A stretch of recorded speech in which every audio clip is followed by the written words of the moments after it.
através de ações concretas. A evangelização não seria mais considerada apenas uma comunicação de algumas verdades bíblicas, mas como um engajamento dentro das diferentes situações que as pessoas vivem. A missão integral começou a ver o homem em todas as suas dimensões, espirituais, sociais, físicas e emocionais. Uma pergunta. Todos já ouviram falar do termo missão integral? Já. Quando você pensa em missão integral, o que vem na sua cabeça? Sinceramente, o que vem na sua cabeça? Nada? Alguma coisa? O que vem na sua cabeça? Missão integral. Que a gente fala tanto esse termo no Brasil, né? O evangelho todo para o mundo todo. O evangelho todo para o homem todo. E de forma prática, quando você ouve alguém assim que faz missão integral, o que essa pessoa está fazendo geralmente? Um missionário que não tem outra profissão senão ser missionário, ser evangelista. Um missionário que só tem o seu ofício é ser evangelista. Ok, não tem certo ou errado não, gente. Eu quero entender a percepção de vocês. Geralmente, quando fala esse termo, geralmente é trabalho social. É a primeira coisa que aparece na cabeça. Trabalho social. Como fala de missão integral. Verdade. O que mais? Para mim, uma pessoa que está 24 horas ligada naquela missão de trabalho. Ok. Se dedica totalmente ao mundo. Ok. Viver o evangelho dentro e fora do mundo. Mas como é que isso isso acontece na prática? Identificar as necessidades. Identificar as necessidades das pessoas? Então, aqui no 551 do HCC, ele fala disso. Ele fala, o homem todo sem dividir, não só a alma do mal salvar, também o corpo ressuscitar. Ou seja, para você ter a visão integral do ser humano. Não é apenas como alguém que você quer ganhar para Jesus, mas que você olha também as necessidades dele. Ok. A Bíblia em Atos fazia muito isso, né? Beleza. Durante a aula a gente vai conversar mais sobre esses conceitos, tá? Porque uma vez eu estava na minha aula do mestrado e a aula era sobre teologia contemporânea mesmo. E aí o professor estava trazendo uma série de teologias. Aí quando ele começou a me explicar para a turma, né, no caso, a ideia de missão integral, eu fiquei numa crise. Fiquei numa crise tremenda, porque eu percebia que eu não cria na missão integral. Eu cria na teologia da libertação, que eu achava que era missão integral. Porque a prática da missão integral no Brasil é mais teologia da libertação do que provavelmente missão integral. Mas a gente vai falar sobre isso. Tá? A missão integral da igreja quer expressar duas coisas básicas. O compromisso com todo o conselho de Deus, a Bíblia sendo considerada como um todo, e a missão integral da igreja leva em conta a pessoa na sua totalidade, bem como o contexto no qual a pessoa vive. A missão veste a roupa da encarnação. Se der tempo, a gente vai falar um pouquinho sobre encarnação também, teologia encarnacional, que é algo novo aqui no Brasil. Mas é importante a gente refletir sobre o termo missão integral, até porque eu vi que duas pessoas aqui, a gente sempre fala assim, o ministério integral, aí houve uma ligação com esse termo, né? Porque algumas pessoas vão considerar que o ministério integral é aquele que não faz mais nada além do ministério. Por exemplo, o missionário de carreira, né? Um missionário que está no campo lá e ele sabe, ele vive o ministério integral. Um pastor que não tem uma outra profissão, ele vive o ministério integral. Eu tenho 3 trabalhos além de pastorear a igreja e eu me considero um ministro em tempo integral, mas a gente vai discutir isso durante a nossa aula, porque realmente existe várias definições, como eu disse, não tem certo ou errado, porque na verdade não tem nada rotulado ou institucionalizado. A ideia de missão integral, ela se compôs enquanto teologia a partir de 1934, mas a missão ela precisa ser completa. Dentro daquilo que a gente estudou lá no início, as duas irmãs que falaram sobre a pessoa viver o ofício dela também é correto, porque é ser enviado por alguém para fazer algo completo. Então também é correto. Deixa eu falar sobre isso. A proposta central da missão integral, a mudança de perspectiva, evangelho da salvação para o evangelho do reino. Não é só salvar a pessoa do inferno, mas como ela pode encontrar dignidade. Tem o RENAS, que eu não sei o que significa, mas acho que é a Rede Nacional de Ação Social, que eles trabalham essa ideia do reino. Eles falam muito do reino, mas eles focam muito na ação social, que a proposta deles é a proposta de combate à injustiça. A proposta básica do RENAS é como combater a injustiça. A gente está até conversando isso de manhã lá em casa sobre o que é justiça, o que é ser uma pessoa justa, o que é ser uma pessoa íntegra. Então eles entendem que o Evangelho do Reino é combater a injustiça. Para nós aqui, enquanto estudantes da teologia da missão integral, a gente entende o Evangelho do Reino como algo que realmente se completa, como está escrito no anterior, no texto anterior. A missão integral começou a ver o homem em todas as suas dimensões: espiritual, social, física e emocional. Então a ideia de missão integral ela é uma missão que pensa nas 4 áreas, não pensa só no social, não pensa só no físico, não pensa só no emocional. Mas os discursos de missão integral hoje elas estão batendo no social, isso é verdade. É só social. A missão integral, 90% das pessoas, dos seus principais autores brasileiros hoje, eles trabalham ou a ideia de injustiça social ou a ideia do doar para o mais pobre, para ajudar as minorias. Hoje a missão integral no Brasil ela tem trabalhado muito mais isso do que propriamente trabalhar todas as áreas. Tanto é que a maioria das pessoas da ação social, eles não têm um discurso de evangelização. Isso é muito comum. Não, mas como é que eu vou pregar o evangelho se a pessoa estiver com fome? Né? A gente ouve isso. A gente ouve muito isso. A ideia da missão integral não é uma ideia só social. Ela está focada também no espiritual, ela está focada no emocional. Você quer ver uma coisa? É muito mais fácil conseguir dinheiro se eu contar uma história triste de uma pessoa que foi usuária de drogas ou investir num missionário para ele pregar o evangelho na Europa.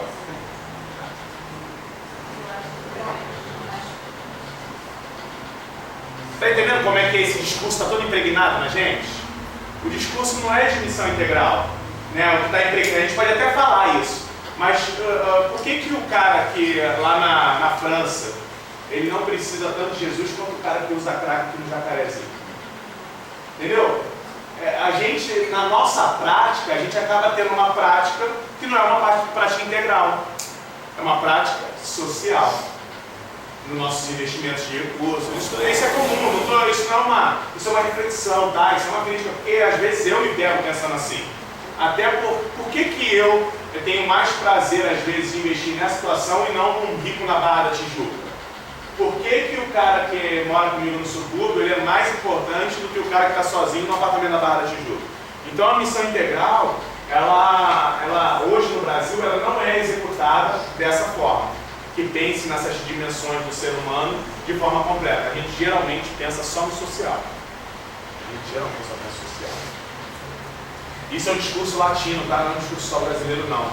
Isso é um discurso latino porque alguns autores latinos eles são muito fortes no combate à pobreza. E aqui no Brasil a gente tem como expoente dessas discussões o Rubem Alves e o Leonardo Boff. Então eles são os expoentes dessa discussão aqui no Brasil da teologia da libertação. Então o Evangelho deixa de ser um Evangelho só da salvação, que é importante também, porque antigamente só queria se salvar a alma e não dar continuidade, até por isso a ausência do discipulado na vida das pessoas. Mas quando o Evangelho passa a ser do reino, ele passa a ser um Evangelho não só que se preocupa em salvar aquela pessoa do inferno, mas em acompanhar aquela pessoa. E aí é o discipulado. Acompanhar, andar junto com aquela pessoa para que ela encontre essa maturidade na fé. O lema da missão integral, alguém disse aqui, o Evangelho todo para o homem todo e em todo mundo. Essa é a ideia de que o Evangelho tem que ser para todo mundo. O Evangelho todo, isso é legal. Cristo foi o maior exemplo da missão integral. Jesus, que foi o mais humano da humanidade, né, na teologia, a gente tem um termo que fala que Jesus é 100% homem, 100% Deus. Então esse é um contexto teológico. Mais humano da humanidade e o mais espiritual dentre os homens, demonstrou todo o seu amor à humanidade na encarnação, serviço e morte. Alguém pode abrir João 1,14? João 1,14 na sua Bíblia, eu sei que você trouxe. Ele foi o maior exemplo da humanidade na encarnação, serviço e morte. O termo encarnação ele merece uma explicação. Pode ler, né, Jovem? E o Verbo se fez carne e habitou entre nós, e vimos a sua glória, como a glória do unigênito do Pai, cheio de graça e de verdade. Legal. Esse termo aqui, encarnação, ele é totalmente baseado nesse texto que acabou de ler, João 1,14. A intenção de ir até as pessoas. Tem um livro do Vivi Grigg, Dr. Vivi Grigg, um neozelandês, que é o Evangelho entre os Pobres. Muito interessante o livro. E esse livro mostra que ele, certo dia, quis entender porque em Mateus 5 fala que dos pobres é o reino de Deus. E aí ele resolveu morar numa favela nas Filipinas. Morou durante 17 anos dentro de uma favela nas Filipinas. Eu tive a oportunidade de visitar com ele essa favela e eu fui na casa onde ele morou. E eu vi a relevância do trabalho dele evangélico naquele lugar. Essa ideia de encarnação é se tornar carne, né? Fazer parte desse processo. Você que é capelão hospitalar, você está dentro do hospital. Você que é capelão prisional, você está dentro da prisão. Você que trabalha com adolescentes e jovens, você está junto com adolescentes e jovens. Você que trabalha com lutas, está junto com pessoas que praticam artes marciais. Então essa ideia de encarnação é participar, ser carne, se colocar na mesma posição, não ter a mesma prática, mas se colocar na mesma posição do público que você quer alcançar. Uma vez eu estava assistindo uma palestra do Haggai, do Ebenezer Bittencourt, e ele fez uma pergunta para aquele povo. Ele falou assim: se você for alcançar um muçulmano em Nova York, o que você precisa fazer? Me ajudem a responder. Se você for alcançar um muçulmano em Nova York, o que você precisa fazer para alcançar um muçulmano em Nova York? Ir no lugar que ele frequenta, vestir as roupas para entrar nas festas que eles frequentam, né? O que mais? Ter uma barba, assim, né? Porque barba tem sinal de respeito para esse povo, né? Ter uma barba grande, o que mais? Saber se relacionar, mas como é que eu vou me relacionar com ele? Eu tenho que conhecer o idioma dele, tenho que conhecer a cultura dele. Porque como é que eu vou falar de Jesus para essas pessoas se eu não conheço o contexto cultural dele? O que mais que eu preciso fazer? Não falar mal de Alá. Não falar mal de Alá, então já conheço a questão cultural para não falar mal do Deus que ele serve, né? Do Deus que ele diz que serve. O que mais? Por que quando a gente vai fazer o nosso trabalho aqui no Rio de Janeiro, a gente não faz essas mesmas perguntas? Uma vez eu e o Lucas estávamos a gente trabalhou junto numa unidade socioeducativa aqui do Rio de Janeiro, em Bangu, e aí eu fui falar com os adolescentes, com gíria, né? Tá ligado? Eles falam que suave é ficar tranquilo. Eu falei, Deus quer te dar uma vida suave e tal. Aí eu fui repreendido depois por uma pessoa, porque eu estava usando gíria com eles. Eles têm que mudar a linguagem deles, eles têm que ser profissional. Quando eles saírem daqui, eu falei, mas a gente só vem um dia aqui. Eu fico um dia falando uma coisa com ele e 6 dias outras pessoas ficam falando outras coisas com ele. Se eu não comunicar de forma que ele entenda a mensagem do Evangelho hoje, durante os próximos 6 dias, com certeza alguém vai comunicar alguma coisa mais interessante para ele entender. Então eu não vou mudar a pessoa naquele momento. Ela precisa compreender Jesus para que ela queira mudar. Como eu vim da favela, eu conheço as gírias da favela. Mas não quer dizer que eu vou falar as gírias da favela pro resto da minha vida. Mas naquele momento foi muito importante a minha história da favela para eu conseguir me comunicar com aqueles meninos. Só que às vezes, até o Tim Keller fala isso, né? A gente não tem que ir com o evangelho de moralidade para as pessoas. A gente tem que ir com o evangelho do reino. O evangelho do reino. E o Paulo Freire, que é um pedagogo, né, que é muito interessante, que é cristão que gosta, ele fala uma frase que eu sempre repito em todos os meus discursos, que é quando você for ensinar, você tem que levar em consideração o conhecimento de quem ouve. Então não adianta eu querer ensinar para ele sobre propiciação, sobre outros termos difíceis, se ele não sabe nem o que é entregar a vida por ele. Eu preciso explicar coisas básicas que o façam querer buscar a informação que é relevante para ele, que é o que Jesus quer que ele faça na vida dele. Só que primeiro ele tem que se apaixonar por esse Jesus. Primeiro ele tem que amar esse Jesus de tal forma que mesmo ele não entendendo, ele vai querer seguir esse Jesus. Esse é o Evangelho todo. O Evangelho todo para o homem todo. É um Evangelho que causa transformação de dentro para fora, não de fora para dentro. O grande erro da estrutura eclesiástica na história é que a gente tentou impor enquanto religião uma mudança de fora para dentro. Mudança de costumes, mudança de vestimenta, mudança de forma. Gente, quando eu cheguei nesse seminário aqui há 11 anos atrás, eu tinha um alargador na orelha, uma cabeça raspada aqui do lado assim, zero, com um moicano punk, que eu gostava de punk rock, com uma corrente pendurada, com uma foto de um cantor de rock aqui. E eu falei para o pastor Leandro, que vai falar para vocês daqui a pouco no intervalo. Deus me mandou vir estudar aqui. Aí ele viu aquela situação, né? Aí ele mandou para a mãe dele, a tia Tabita. Foi ela que me aceitou aqui no seminário, porque ele não me aceitou de primeira não. Mas por quê? Porque não por culpa dele, é por causa de uma história. A história recente da igreja avalia as pessoas pelo que elas apresentam, não pelo que elas são. E o Evangelho do Reino, ele propõe uma reflexão a partir do que elas são e do que elas precisam ser. Então, enquanto área, por isso que a gente está tendo essa aula todo mundo junto aqui. Porque se a gente não aprender a se comunicar com outras pessoas de outros ministérios, a gente nunca vai conseguir se comunicar com o público-alvo, com o público encarnacional que nós queremos alcançar. Porque no presídio você vai encontrar mexicano, vai encontrar inglês, vai encontrar brasileiro, vai encontrar rico, vai encontrar pobre. Se eu não entender que eu primeiro preciso conhecer a realidade daquela pessoa para depois aplicar o Evangelho a partir da realidade dela, eu vou estar fazendo o que os jesuítas fizeram com os índios quando chegaram, que era oprimir a partir daquilo que eles entendiam ser religião. Então, essa palavra encarnação é fundamental para a gente, para a realização da obra que Deus está mandando eu e você realizar. Entender que eu tenho que encarnar. A gente tem a Andresa ali atrás, que trabalha evangelizando mulheres na Vila Mimosa, profissionais de sexo. Ela precisa entender a realidade. Você não precisa fumar maconha para evangelizar um maconheiro, mas você precisa estudar sobre isso para entender os efeitos que isso causa na vida daquela pessoa. Você precisa entender por que aquela pessoa foi se prostituir. Às vezes porque queria dinheiro, às vezes porque foi obrigada. Você precisa entender para, a partir daquilo que ela está vivendo, propor para ela uma mudança em Cristo Jesus. Vamos lá, senão não consigo. Isso aqui é uma árvorezinha, está meio estranho aqui, né? Não dá para ler direito, mas esse lado aqui, ó, está escrito o seguinte: fatores ambientais influenciam no desenvolvimento da árvore, assim como do ser humano. Aqui é fatores ambientais.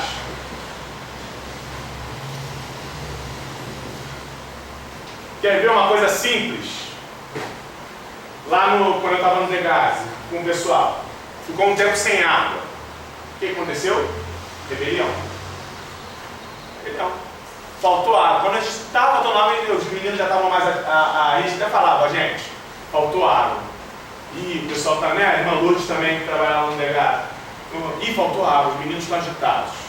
Pode acontecer uma coisa, cuidado e tal. Ah, está chovendo. Ah, vai ter revista. Tudo isso influenciava na missão que a gente estava realizando.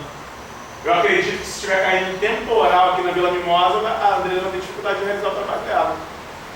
Outras pessoas aqui, quando tem poucos agentes dentro de uma prisão, a gente vai ter dificuldade de realizar nosso trabalho prisional. Quando tem uma outra pessoa lá no hospital, o hospital está passando por um tempo, não sei se vocês viram uma reportagem terrível de um médico desesperado essa semana. Eu estou desesperado, não tem remédio nesse lugar, eu não consigo operar. A minha esposa trabalha no hospital público também, ela falou, Liz, realmente isso é desesperador. Você não consegue atender as pessoas. Aqueles fatores ali atrapalham. Se tem muito calor, tem muita gente no hospital com problema de pressão. Você é um capelão hospitalar, você precisa entender que nesse período de tempo as pessoas também vão ser influenciadas, vão estar mais estressadas, vão estar mais chateadas, vão estar isso, vão estar aquilo. Então, a gente precisa entender que os fatores ambientais também influenciam a nossa realidade. Você quer ver, eu fiquei 5 dias sem água lá em casa. Né? Quem mora comigo e quem vai lá para casa sabe como é que são as coisas. Eu estava extremamente estressado. E aí eu vou entrar de férias quinta-feira que vem. Então está tudo acontecendo. A mulher batendo no meu carro, faltou água lá em casa e tal. Aí minha esposa chegou em casa ontem, cheia de amor assim pra mim, né? Mas não me perdoa, eu estou estressado.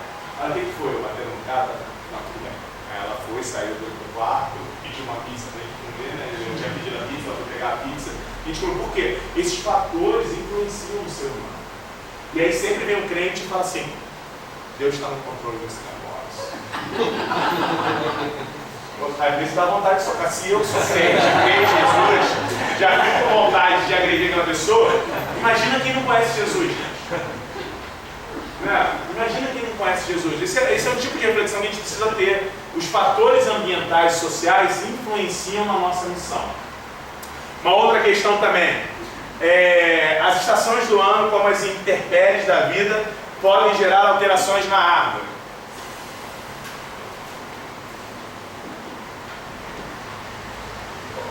Estações do ano, quando ele trabalha essa ideia de estações do ano, o pastor Henrique Araújo que me deu esse material, ele está trabalhando que existem períodos na vida.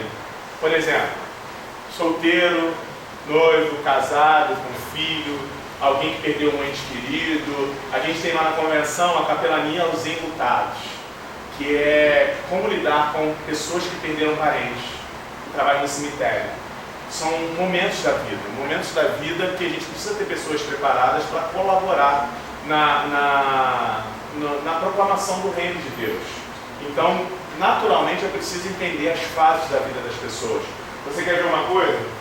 Não tem como eu discutir a redução da maioridade penal sem discutir a formação do cérebro de uma adolescente, jovem. Muitos estudos já científicos mostram que até tantos anos ele já tem a consciência dele formada ali, a parte moral, a parte do cérebro dele moral, que já está formada para tomar uma decisão. Eu não tenho como não discutir isso. Eu preciso avaliar a relação. Por exemplo, você quer ver? Minha mãe é uma pessoa muito estressada. Meu pai saiu de casa, abandonou a gente passou necessidades, tal. E durante muito tempo da minha vida, eu fiquei muito triste com isso, muito irritado. Meu irmão e minha mãe não se falam até hoje. Mas eu fui descobrir há uns 8 anos atrás que minha mãe, na juventude dela, sofreu abuso sexual. Eu preciso entender que minha mãe teve um momento na vida dela que foi muito ruim. Então, até quando ela está estressada, eu preciso amar minha mãe de tal forma que eu entendo que gerou isso na vida dela. É um negócio muito intenso. Eu preciso entender que, como uma árvore, as estações do ano também influenciam a qualidade dessa árvore. Eu preciso entender isso. E o último, mesmo sem Deus, o homem é um ser com todas as dimensões, mas sem sentido de viver. O homem é um ser, mesmo sem Deus, em todas essas dimensões, mas sem sentido para viver. A diferença é que ele não tem sentido para viver. A gente vê no livro de Romanos, né, que a criação aguarda a manifestação dos filhos de Deus. A gente precisa entender que, de alguma forma, essas pessoas, mesmo sendo homens e mulheres como eu e você somos, eles precisam de Deus tanto quanto a gente. Então, é para o homem todo, em todo o mundo. É essa a proposta da missão integral. Mas eu preciso sempre levar em consideração as histórias. Teve um menino lá no De Gaza, ele foi abusado sexualmente. E aí ele foi abusado sexualmente por todos da cela dele. 26 meninos. Eu preciso entender isso. Por mais que a gente não procurasse saber disso, um agente foi e contou para um dos voluntários que trabalhavam com a gente. Então é natural que eu, sabendo disso, eu vou lidar de outra forma com aquele menino. Esse menino aceitou Jesus, pediu ajuda para continuar depois no Evangelho. Foi muito legal o que Deus fez na vida dele. Mas, sinceramente, ele só pode encontrar esperança em Cristo mesmo. Que a sociedade destruiu aquele menino. Se esse garoto for um homem de Deus, é um milagre mesmo. Né, irmã Lourdes? Né, Lourdes? É um milagre. É um milagre. Um milagre. Mas o Evangelho do Reino tem condições de fazer esse milagre. Porque é de dentro para fora. E não de fora para dentro. Vamos lá. Então, aqui, né, tem esses slides vocês vão ter, tá, gente? Eu vou passar esses slides. Na verdade, todos esses slides de aula vocês vão ter, que foram dados até hoje. Então, aqui é uma explicação prática, né, de como funciona. O homem espiritual tem a ver com oração, palavra, adoração, evangelização, comunhão, vocação. Ele é um ser que cuida nessa área, mas não está separado do bio, da saúde, da estética, do alimento, do descanso, que não está separado do psicológico, que é a parte emocional, sentimental, intelectual, a parte social, a história familiar, a condição econômica, as amizades, a cultura da onde ele está participando, a cultura da onde ele está vivendo. Então esse homem todo é um homem cheio de dimensões. É difícil, poxa, Ulisses, mas é complicado trabalhar essas áreas todas de um ser humano. Concordo, mas o nosso papel é tentar trabalhar em todas essas áreas. A gente está tentando se capacitar para isso, para que Deus nos dê a condição de tentar trabalhar em todas as áreas com essas pessoas. Por exemplo, tem um adolescente, um jovem lá na minha igreja, que o cara toca na igreja, mas enche a cara de cerveja. Isso é mais comum do que a gente pensa, infelizmente. Infelizmente, é muito triste isso. Não adianta eu chegar para esse jovem, esse adolescente, e impor regras para ele. Não adianta eu impor regras para o usuário de prática. Precisa ser de dentro para fora. o que a gente propõe para essas pessoas não é a minha opinião sobre um texto bíblico, mas é o texto bíblico falando diretamente para essa pessoa. Isso está muito difícil. A gente se tornou tão dono da verdade que a gente quer impor para as pessoas as verdades que nós acreditamos serem verdade. Está muito difícil isso. A gente não tem paciência para levar uma pessoa à reflexão. A gente precisa ter paciência, propor reflexão. Quando eu estou fazendo discipulado lá em casa, uma menina veio me perguntar: o que você entende como família? Eu falei: qual é o contexto da sua pergunta? Aí ela explicou, e aí eu falei: mas o que você entende de família? Tal. E nesse texto que você leu aí, o que significa para você? Ah, tal. Eu falei: pronto, tá isso a resposta. Você mesmo respondeu a pergunta que você me fez. A gente precisa levar as pessoas à maturidade de encontrar as suas próprias respostas. E eu preciso ser facilitador desse processo. Enquanto capelão, enquanto líder, eu preciso ser um facilitador do entendimento do que Deus quer falar. Isso é missão integral. Para conseguir isto, são necessários os seguintes discernimentos: entender a preocupação e a responsabilidade. A gente realmente precisa estar preocupado de como essa palavra vai ser comunicada, mas a gente precisa ter a responsabilidade pela verdade. Porque às vezes a gente fica tão preocupado em comunicar uma verdade para uma pessoa que a gente se torna irresponsável naquilo que nós estamos comunicando. E a gente precisa tomar muito cuidado com isso. Porque o que a gente vai falar sobre o Evangelho não pode ser destoado a partir daquilo que eu entendo como verdade. Precisa ser o Evangelho puro e simples.